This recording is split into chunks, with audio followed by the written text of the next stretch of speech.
the king of Iran loved flowers. His garden, built after spending a large fortune. He had many rare flowers with enchanting fragrances.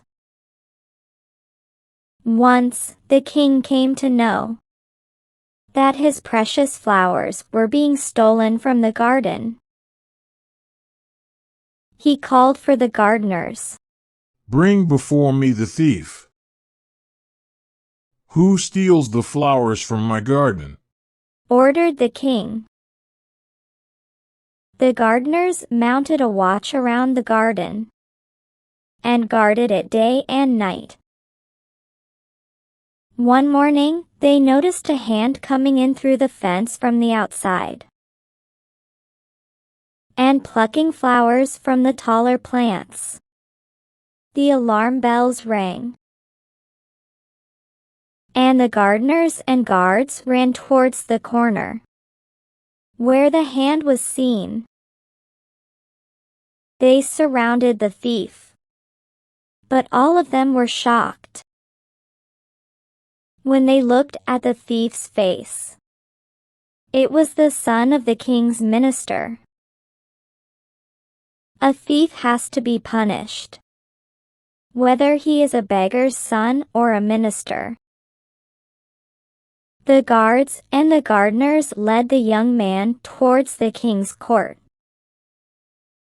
On the way, they ran into the minister himself, who was on his way to the court for an important meeting with the king. The minister knew of his son's fondness for flowers. From a glance into the arrested young man's pockets, the minister guessed the whole story. "Your mouth will save you," commented the minister with no change of expression on his face as he walked past the group of men. The minister's son quickly understood what his father meant.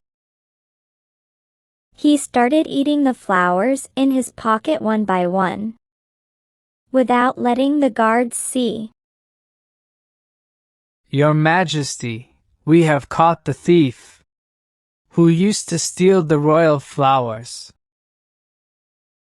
It is none other than our minister's son," declared the chief gardener, as the guards pushed the young man forward into the center of the floor. "Take the flowers back from him," ordered the king. The guards began to search the young man's pockets, but could not find even a single petal in them. Now the minister's son faced the king. The nervous guards and the gardeners beside him. "Your Majesty, I was admiring the beautiful flowers of the royal garden from the entrance when these men arrested me. Please save me." "How dare you arrest and bring this young man to me? By calling him a thief? Make a mistake like this again, and none of you will have a head over your shoulders." His mouth indeed saved the minister's son, but he never stole flowers again. Not that he loved flowers less.